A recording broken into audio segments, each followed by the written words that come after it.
All right, y'all. You ready, Lindsay? I'm ready. Let's do this. Okay. Hey, y'all. This is Shap from Lime, and I've joined forces with the awesome Lindsay from the Lunch Bell. And since COVID has taken away our ride to fabulous beach vacation, we are going to bring some of our favorite summery cocktails to you and have a fun little live cocktail party. So a little bit about Lime. Lime is a music and food fusion blog where I create recipes inspired by musicians. And Lindsay, tell them a little bit about the Lunch Bell. So the Lunch Bell started as a New York City centric restaurant review site, but ever since COVID started, I've been killing it on the recipe side. So I've been doing a lot of cooking and drinking as well. And it's really an awesome blog. I love being able to get on the Lunch Bell, and pretty much I know exactly where to go eat anywhere in New York City, which is super fun. And hope we'll all be able to travel again soon. Yeah, it's definitely a little bit of a challenge, but hopefully we'll be able to start being able to travel soon and check out your site and get some good ideas to eat in New York City. I think do you have some for Texas too? I think you have Texas as well, don't you? I've got Texas, Cali, tons of states in the US, and some international locations as well. So definitely check it out. And I have to compliment you on your exquisitely sexy tropical outfit, my friend. No, I do what I can. I do what I can. I need to step my wreath game up with your Carol Baskin-esque halo that you've got going on. I need to get some like. Check this out. Wouldn't you say that we're spitting images of each other? I think it's almost like a doppelganger. Right? A total doppelganger. I think there's a doppelganger happening. I know. I'm loving it. So I have a question. Sure. What musician would you say gives you the tropical aloha vibe? Like, who's the first person that comes to mind? Like the Beach Boys or something. You know oh, yeah. Good call. Good call. Yeah. Beach All Boys. we need is a little ukulele. Yeah. Oh, my God. And then if I really wanted to, you could totally go Caribbean and break out some Kevin Little or something like that. Ooh. Or, Major Lazer or something like that. And you could have. Love it. So. All right. Well, let's make some drinks. Okay. I'm going to go ahead and get started then. Let's kick it off. All right. So I've got a really fun and summery, fizzy, smoky, refreshing cherry vanilla bourbon cocktail. And let's first talk about the alcohol that we are going to use.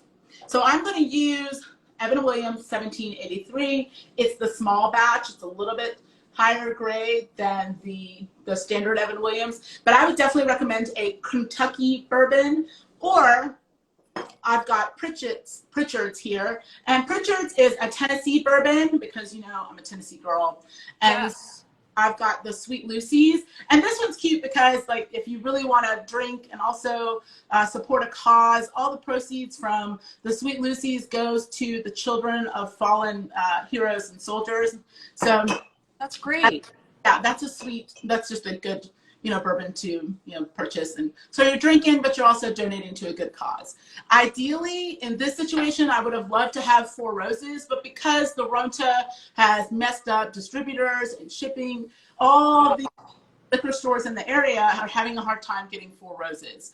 And if you can't get your hands on Four Roses, it's a really good bourbon to use. It's got a hint of vanilla with the smokiness, which makes this awesome for this drink. But we're going to the Evan Williams. So what I've done is I've got about a half a cup of pitted fresh cherries, and I'm going to go ahead and take those and put those in my drink.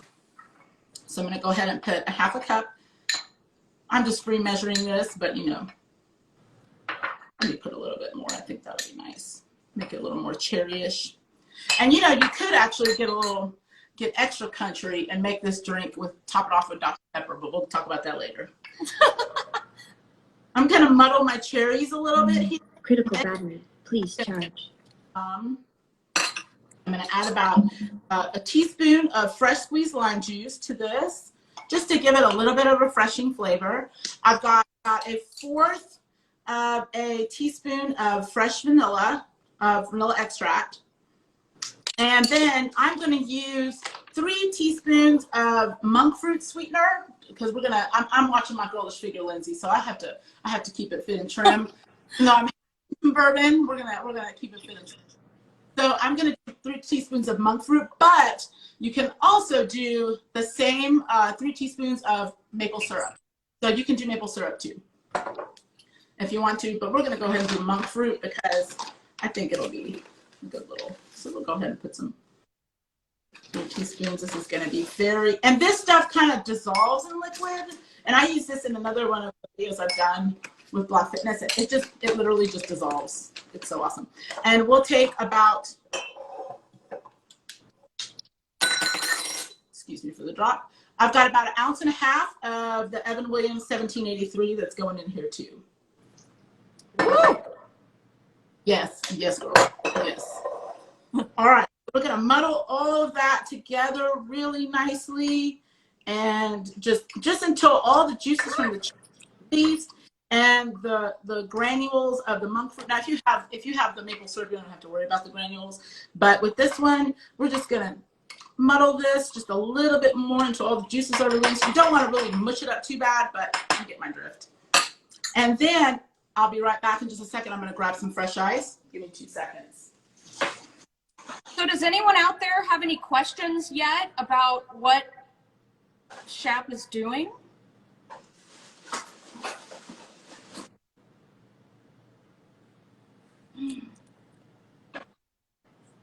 All right. So I've got my trusty Homer Simpson corker, and I'm going to take about 1/4 of a cup of club soda and just top this off really nicely. Now, this is where the Dr. Pepper, if you really want to just be extra country, you can put Dr. Pepper in there instead of and give it a good little stir. Ooh, I love that color. Yeah, and it's super delicious, really refreshing. You can also cut yourself a little cherry and put it on the side for a little garnish and be cute. Or you can just put some on a little toothpick or whatever and just there you go. And this is really, really good. It's super. So, Shap, I have a question. Yes, ma'am. So you mentioned Dr. Pepper. Is there, would you use like full sugar or the low sugar, or they have some like flavored ones now too? I think actually a vanilla one. What do you think about that? So you could do either one. I mean, you could do like the Diet Dr. Pepper, you could do regular Dr. Pepper, and you could just kick it up a notch and do the cherry vanilla Dr. Pepper and just like, go bonkers with it. And then just sit on the porch, talk crazy about people that walk by. And there you go. And that's man. Refreshing. It's not too tropical and it's really light. And the vanilla is like just a nice little, it's not too sweet. And so that's a really good one. So definitely try this one out if you like it. And I'm certainly. All right. So Lindsay, let's see your cocktail. I want to see what you got, girl. All right. Well, bienvenidos, as they say, party people. I am welcoming you from the Texas-Mexico border here in El Paso, where we sip our tequila sours in full Hawaiian print, shades, and a Carol Baskin Hawaiian headband. Oh, I'm here for that, Lindsay. I'm totally here for that. So now, I promise, if you close your eyes hard enough after every sip of this, you will be transported to a COVID-less tropical beach paradise. How's that? That sounds perfect. Right? All right. So let's get started without further ado. I have everything set up. It's been pre-measured. So as I mentioned, I use a pretty big mason jar with a lid. The sour mix recipe is actually from my friend Hey K Paso. You will find her on Instagram. So I will go ahead and pour the sour mix in here. And that is 1 cup, 8 ounces. Next, I use for the seltzer, Topo Chico, which unfortunately Yankees, you can't find up north. Sorry, guys. It's some Unless something has changed since I left, but not going to happen. You can sub out with just regular seltzer. So I'm going to go ahead and pour that in. We're using 4 ounces or a half cup. Next, tequila, 8 ounces or a full cup.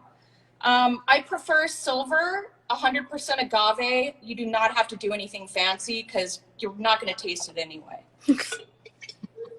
All right. Finally, we have our egg white. No yolk, people. Egg white. And you'll see what it does in a minute. I'm going to pour that in there. We're going to do 1 spoonful of Luxardo maraschino cherry juice. And this isn't the, fluorescent red kind that, you get at one of the fast food joints. This is the really fancy, good Italian stuff. That's not a Sonic cherry limeade situation. Nope. This is not the kind of drink you sip in a solo cup, if you know what I mean. Yeah. All right. So now we're just going to put some ice cubes in here. Maybe a few more.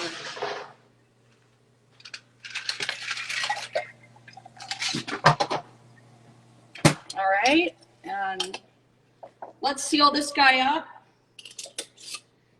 And in another ode to the South, we are going to shake it like a salt shaker.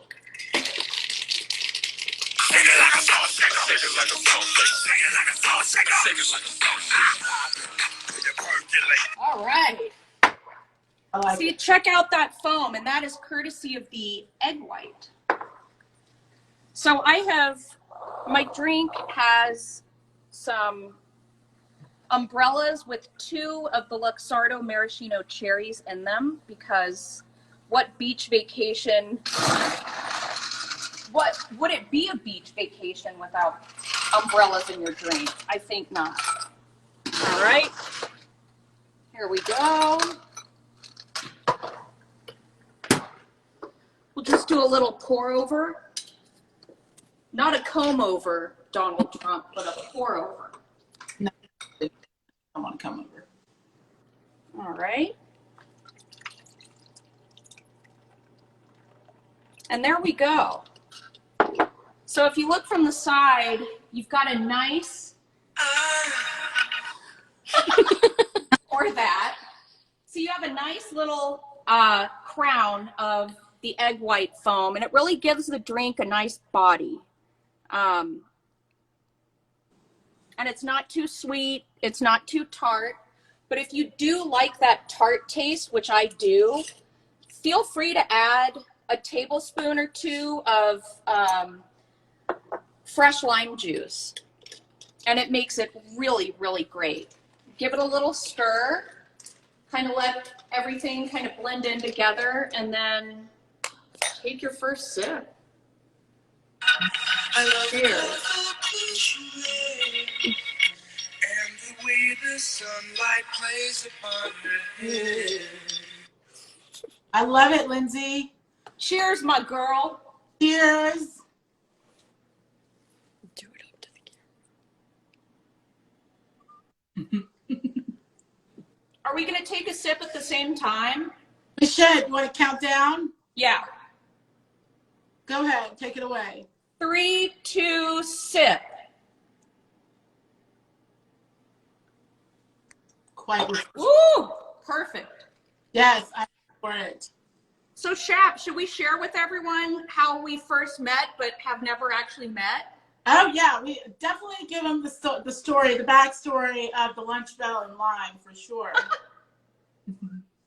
So, do you want to do it or should I? You take it away. Take it away. I'll give some commentary in there. I'm drinking my bourbon now. So, it was circa 2000, I'm thinking it was 2005. Oh my God. Was it 05? Yes, because that's when Marissa moved in. 25 or 26, I think. Ooh. No, Michael Jackson died in 05, right? Oh. Yeah. Okay. So it was one of my first years in New York, and when you first move to New York, you have about 8 roommates. So one of my roommates, it was the day that MJ passed, and she was chatting with someone on the phone, and she said, "Oh my gosh, this is hilarious. There's not going to be any more shimoning in the jail yard." And I just thought that was the funniest thing I'd ever heard in my life. And turns out the person that said that was Shap. And Shap, that was 15 years ago. Yes, we were definitely talking We've about. been joking about everything under the sun ever since. And Yeah. we never met in person. And every time we see Shimon somewhere across the globe or in the U.S., we definitely take note and tag each other. Totally. Because Michael Jackson is, we have a theory. The friend that I was talking to, Maris, I had a theory that there's a Michael Jackson song applicable to anything that happens in life. You can Yes, there is. Yes. And so the Shimon is crucial. Yes. So definitely a crucial. So yeah, we were chatting about it, and he had passed, R.I.P. And we were talking about how sad it would be that there would be no Shimoning. Yep. And I mean, it's stuck. There's actually 3 of you that I call Shimon. Yes. In some form or fashion. We've got Shimon, Shamami, Shamumashu. Monster. Shamonster is a good one. Shramone. Shimone. I mean, Yeah. we could keep going on, like how Bubba talked about Shlamp in Forrest Gump. So, anywho. Yes. Yeah. Good times. That was definitely, yeah, Shimon is definitely something that, yeah, it's just always stuck. And then whenever we find something with Michael Jackson, we always tag each other. Yep. Always. I talk about the connection that we have between us.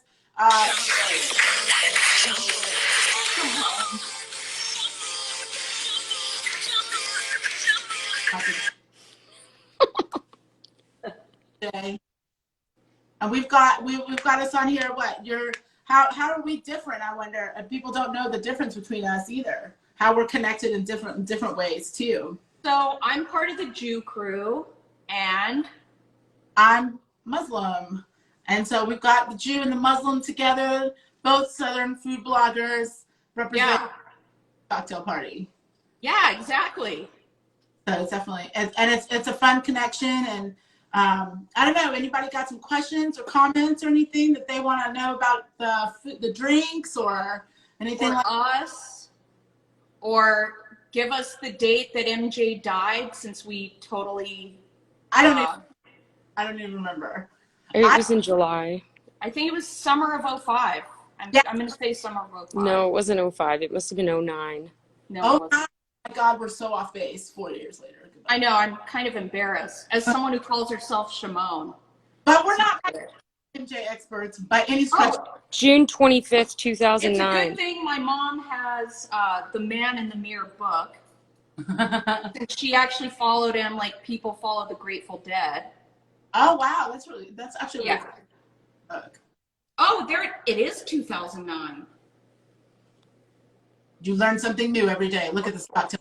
We're learning about when MJ died. Oh man. And making. Well, sorry, MJ. Yeah, we didn't. That's all right. We were pretty off. So, any cocktail questions out there that we can help you guys answer? Have you seen any cocktail questions? Still thumbs ups and hearts. It's thumbs ups. We're getting a lot of thumbs up and hearts, Lindsay. We're getting a lot. All right, love it. Good. I think people are here for us. So let's talk about, I see you've got the Carol Baskin halo on your head, Lindsay. So, Shap, have you seen that series? Yes, it's a hot mess smut that you have to let you just get. It is beyond. I will say, I think I'm in the camp of I didn't think it was that cool. I think it was all right. I do call Chris the Leopard King because he wore my leopard mask one day when he was actually. Oh, nice. So I did take it from that. But when you watch it and you get sucked into it's like smut TV. You just get sucked. No, it is. Oh my It God. is. It really is. And now I feel like now that you have time with COVID, you get to watch more of stuff like this, like Yes, you do. And what was that? What was that? The one where they're on the beach. Since we're talking about the beach, the dating show where they're on the beach. They're all on the beach, and it was like too hot to handle. Oh, Too Hot. I haven't seen that either because I'm staying with my parents right now. I'm sheltering in place, and that would be a little embarrassing. Have you seen it? Yes, and it is. It's very beachy. It's a hot mess. It's again one of those shows that you're just gonna watch and go, Oh man, watching this, but you're watching it, and then you watch it all the way through, and then you realize you've wasted all this time. But it's yeah.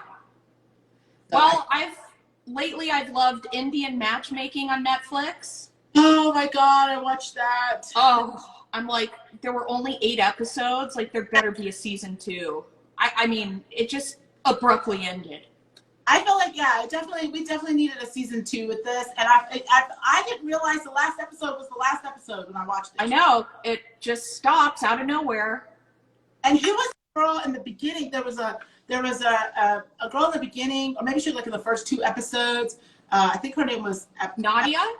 No, not Nadia. It wasn't Crazy Aparna, was it? Yeah, Arpana or whatever. Oh Lord, I can't with her. I do comedy. I don't know. I like comedy. I think that was Aparna. Yeah, Aparna, the girl from Houston. Yes. Yes. I don't know who's worse, her or her mom. I'm like, oh Lord. Yeah, she was a little much. And some of the characters were. I mean, it was interesting, but I enjoyed it either way. Oof. Yeah. I could go on and on about Netflix and Hulu, but I think we should cut it here. Yes, because between our short attention spans and our followers, everyone's probably ready to make a drink and call it a day. Yes, I think they're ready to have their Sunday fun day, and join us next time for maybe a drink or a pork-free snack. We'll get y'all. Keep it kosher and halal. Exactly. All right, Lindsay, I'll catch you next time. Thanks. All right. Thanks for joining, you guys. Happy Sunday. Bye. Bye.